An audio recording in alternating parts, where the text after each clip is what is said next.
Chapter 5 of Ethan Frome. This recording is in the public domain. Read by Bob Neufeld. Ethan Frome by Edith Wharton. Chapter 5.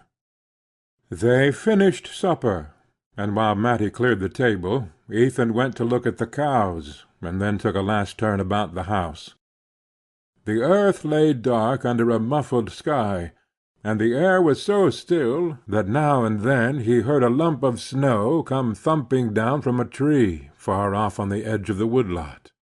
When he returned to the kitchen, Mattie had pushed up his chair to the stove, and seated herself near the lamp with a bit of sewing. The scene was just as he had dreamed of it that morning. He sat down, drew his pipe from his pocket, and stretched his feet to the glow. His hard day's work in the keen air made him feel at once lazy and light of mood, and he had a confused sense of being in another world where all was warmth and harmony, and time could bring no change. The only drawback to his complete well-being was the fact that he could not see Mattie from where he sat, but he was too indolent to move, and after a moment he said, "Come over here and sit by the stove." Zeena's empty rocking-chair stood facing him. Mattie rose obediently and seated herself in it. As her young brown head detached itself against the patchwork cushion that habitually framed his wife's gaunt countenance, Ethan had a momentary shock. It was almost as if the other face, the face of the superseded woman, had obliterated that of the intruder. After a moment Mattie seemed to be affected by the same sense of restraint. She changed her position, leaning forward to bend her head above her work, so that he saw only the foreshortened tip of her nose and the streak of red in her hair. Then she slipped to her feet, saying, "I can't see to sew," and went back to her chair by the lamp. Ethan made a pretext of getting up to replenish the stove, and when he returned to his seat he pushed it sideways that he might get a view of her profile, and of the lamplight falling on her hands. The cat, who had been a puzzled observer of these unusual movements, jumped up into Zena's chair, rolled itself into a ball, and lay watching them with narrowed eyes. Deep quiet sank on the room. The clock ticked above the dresser, a piece of charred wood fell now and then in the stove, and the faint sharp scent of the geraniums mingled with the odor of Ethan's smoke, which began to throw a blue haze about the lamp, and to hang its grayish cobwebs in the shadowy corners of the room. All constraint vanished between the two, and they began to talk easily and simply. They spoke of everyday things, of the prospect of snow, of the next church sociable, of the loves and quarrels of Starkfield. The commonplace nature of what they said produced in Ethan an illusion of long-established intimacy, which no outburst of emotion could have given, and he set his imagination adrift on the fiction that they had always spent their evenings thus, and would always go on doing so. "This is the night we were to have gone coasting, Mat," he said at length, with the rich sense as he spoke that they could go on any other night they chose, since they had all time before them. She smiled back at him. "I guess you forgot." "No, I didn't forget, but it's as dark as Egypt outdoors. We might go to-morrow, if there's a moon." She laughed with pleasure, her head tilted back, the lamplight sparkling on her lips and teeth. "That would be lovely, Ethan." He kept his eyes fixed on her, marvelling at the way her face changed with each turn of their talk, like a wheat-field under a summer breeze. It was intoxicating to find such magic in his clumsy words, and he longed to try new ways of using it. "Would you be scared to go down the Corbury Road with me on a night like this?" he asked. Her cheeks burned redder. "I ain't any more scared than you are." "Well, I'd be scared then. I wouldn't do it. That's an ugly corner down by the big elm. If a feller didn't keep his eyes open he'd go plumb into it." He luxuriated in the sense of protection and authority which his words conveyed. To prolong and intensify the feeling, he added, "I guess we're well enough here." She let her lids sink slowly in the way he loved. "Yes, we're well enough here," she sighed.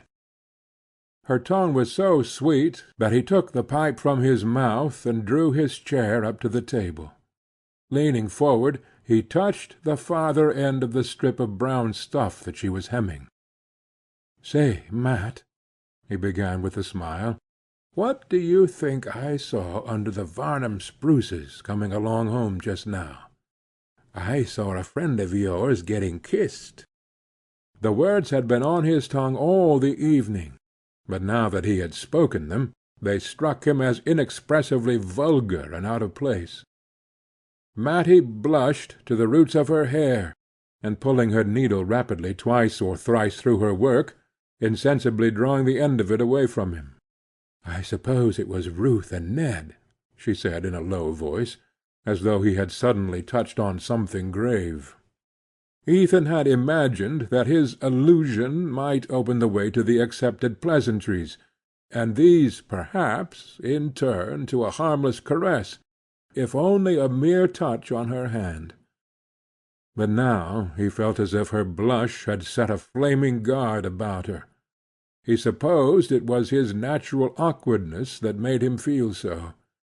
He knew that most young men made nothing at all of giving a pretty girl a kiss, and he remembered that the night before, when he had put his arm about Mattie, she had not resisted. But that had been out of doors, under the open, irresponsible night. Now, in the warm lamplit room, with all its ancient implications of conformity and order, she seemed infinitely farther away from him and more unapproachable. To ease his constraint, he said, "I suppose they'll be setting a date before long." "Yes, I shouldn't wonder if they got married some time along in the summer." She pronounced the word married as if her voice caressed it. It seemed a rustling covert leading to enchanted glades. A pang shot through Ethan, and he said, twisting away from her in his chair, "It'll be your turn next, I wouldn't wonder." She laughed a little uncertainly. "Why do you keep on saying that?" He echoed her laugh. "I guess I do it to get used to the idea." He drew up to the table again, and she sewed on in silence, with drooped lashes, while he sat in fascinated contemplation of the way in which her hands went up and down above the strip of stuff, just as he had seen a pair of birds make short perpendicular flights over a nest they were building.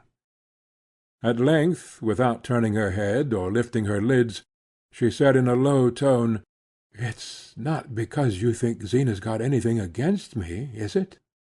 His former dread started up full-armed at the suggestion. "Why, what do you mean?" he stammered. She raised distressed eyes to his, her work dropping on the table between them. "I don't know. I thought last night she seemed to have." "I'd like to know what," he growled. "Nobody can tell with Zeena." It was the first time they had ever spoken so openly of her attitude toward Mattie, and the repetition of the name seemed to carry it to the farther corners of the room and send it back to them in long repercussions of sound. Mattie waited, as if to give the echo time to drop, and then went on. "She hasn't said anything to you?" He shook his head. "No, not a word." She tossed the hair back from her forehead with a laugh. "I guess I'm just nervous, then. I'm not going to think about it any more." "Oh, no, don't let's think about it, Mat." The sudden heat of his tone made her color mount again, not with a rush, but gradually, delicately, like the reflection of a thought stealing slowly across her heart. She sat silent, her hands clasped on her work, and it seemed to him that a warm current flowed toward him along the strip of stuff that still lay unrolled between them. Cautiously he slid his hand palm downward along the table, till his finger-tips touched the end of the stuff. A faint vibration of her lashes seemed to show that she was aware of his gesture, and that it had sent a counter-current back to her, and she let her hands lie motionless on the other end of the strip. As they sat thus, he heard a sound behind him and turned his head. The cat had jumped from Zeena's chair to dart at a mouse in the wainscot, and as a result of the sudden movement, the empty chair had set up a spectral rocking. "She'll be rocking in it herself this time to-morrow," Ethan thought. "I've been in a dream, and this is the only evening we'll ever have together."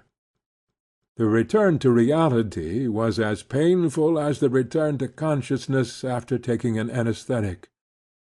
His body and brain ached with indescribable weariness, and he could think of nothing to say or to do that should arrest the mad flight of the moments.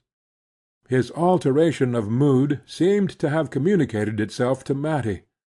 She looked up at him languidly, as though her lids were weighted with sleep, and it cost her an effort to raise them.